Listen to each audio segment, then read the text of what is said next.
Assalamualaikum warahmatullahi wabarakatuh. Berjumpa lagi dengan saya. Nah, di video kali ini kita akan membahas atau sharing-sharing mengenai era revolusi industri atau yang lebih kita kenal dengan transformasi digital 4.0.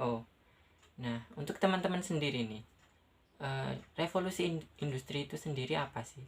Kalau menurut saya ya, era revolusi industri itu dimana sudah berkembangnya atau perkembangan teknologi-teknologi yang sangat pesat, hingga pada zaman sekarang teknologi itu semakin terus berkembang hingga saat ini.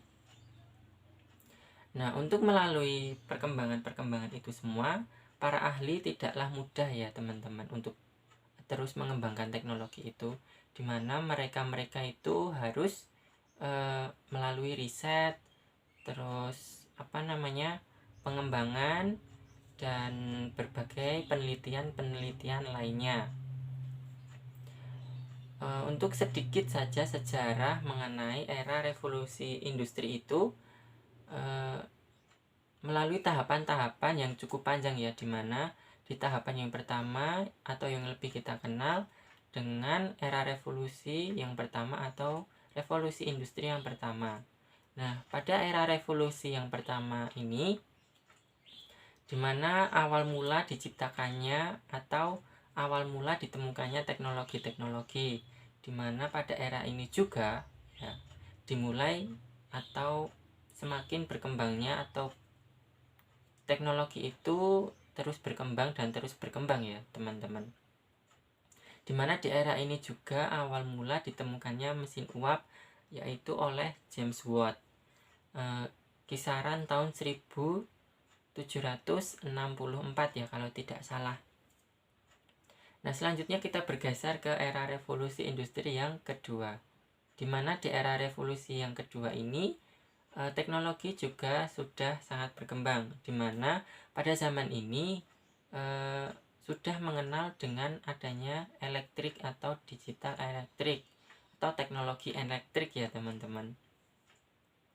Selanjutnya kita beralih lagi ke era revolusi yang ketiga, dimana era revolusi yang ketiga ini teknologi juga sudah sangat jauh berkembang ya dari era-era yang sebelumnya, dimana di era ini teknologi sudah mengenal dengan istilah otomatisasi ya, atau era otomatis. Namun ada sedikit kendala pada era ini, di mana kendalanya itu masih menggunakan operator manusia atau yang dioperasikan oleh manusia ya. Selanjutnya kita beralih atau bergeser lagi, teknologi semakin berkembang dan terus berkembang hingga mencapai ke era revolusi yang keempat. Nah, di era revolusi yang keempat ini, teknologi sudah tidak menggunakan operator manusia atau human operator ya. Karena apa? Di era ini sudah mengenal dengan istilah digitalisasi atau otomatisasi, di mana robotik yang mengendalikan semua kegiatan atau yang membantu semua kegiatan manusia dalam kehidupan sehari-hari. Nah, untuk kaitannya dengan revolusi industri yang keempat ini, ada hal lain yang berkaitan dengan era ini ya, termasuk yaitu big data dan artificial intelligence atau yang kita lebih tahu yaitu AI, dimana di era ini teknologi sudah semakin berkembang. Nah, perkembangan itu kita direkam oleh big data dan atau intelijen artificial intelligence, atau AI itu sendiri. Seperti kita contohkan ya teman-teman, kita pergi ke mall. Nah, di mall itu ada yang pintu bisa membuka sendiri ya, tidak ada satpam lagi yang membukakan pintu untuk masuk kita atau keluar kita ya. Nah, sebelum kita masuk itu kita jalan di depan pintu itu akan membuka sendiri. Nah, disitulah saatnya perekaman data terjadi, dimana kita saat akan mendekati pintu itu akan membuka sendiri. Nah, disitulah gunanya big data. Kita contoh yang lain, yaitu kamera CCTV, di mana kamera CCTV merekam semua jenis kegiatan kita atau yang ada di sekitar CCTV itu. Nah, untuk bisa mengetahui informasi sebelumnya atau mengetahui apa yang kita inginkan informasinya ya, kita cukup membuka database atau merewind kembali kejadian sebelumnya untuk mengetahui kejadian-kejadian sebelumnya ya teman-teman. Nah, di perkembangan era teknologi ini tidak luput dari perkembangan internet ya, dimana internet juga sudah semakin berkembang dan semakin intinya semakin terus berkembang sih kalau menurut saya, dimana internet juga tidak luput dari kehidupan manusia pada zaman sekarang ya, dimana semuanya sudah mengakses atau lebih dekat dengan internet.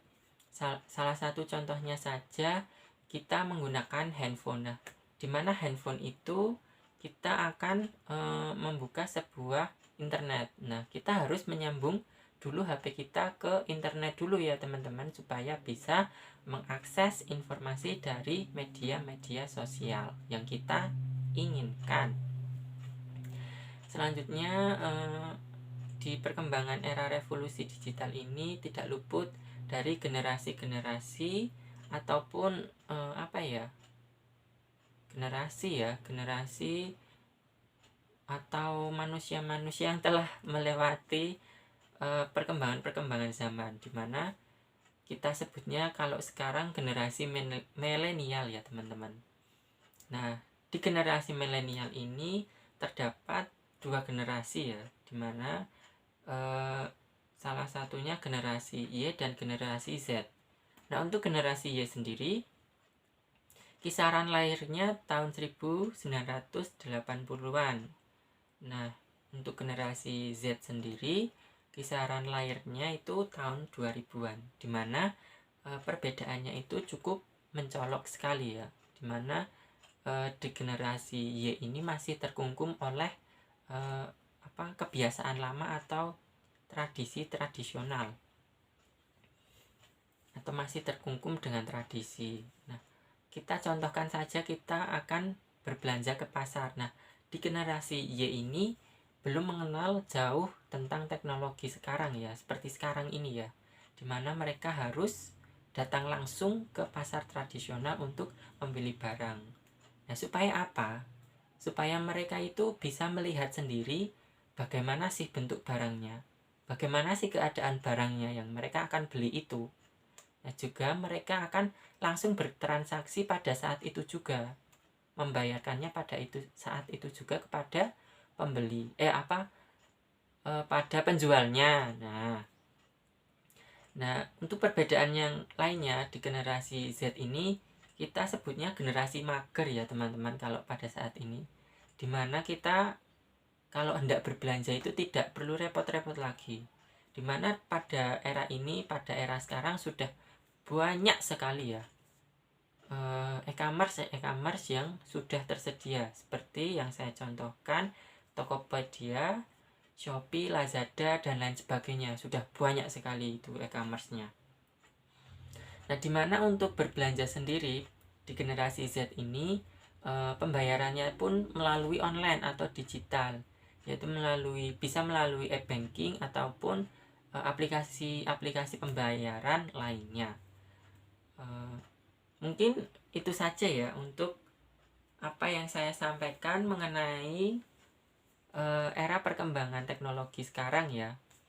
Oh ya, satu lagi, saya akan menyampaikan dampak positif dan negatifnya. Maaf, saya lupa. Nah, untuk dampak negatifnya sendiri itu sangatlah banyak ya teman-teman, dimana salah satunya itu terjadi kesenjangan sosial, dimana kesenjangan sosial ini diakibatkan manusia atau orang sekarang itu tidak peduli lagi dengan keadaan lingkungan sosialnya, dimana tidak pernah bergaul lagi atau jarang bergaul kepada orang-orang di sekitarnya. Itu salah satu contoh dampak negatif. Nah, di mana dampak positifnya itu juga sangat banyak, di mana kita lebih mudah mengakses informasi apa yang kita perlukan. Nah, itu salah satu contoh dampak positif dan negatifnya dari perkembangan teknologi yang sekarang kita sedang hadapi ini. Mungkin itu saja yang dapat saya sampaikan.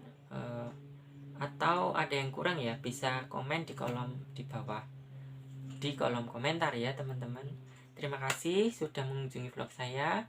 Wassalamualaikum warahmatullahi wabarakatuh. Sampai jumpa.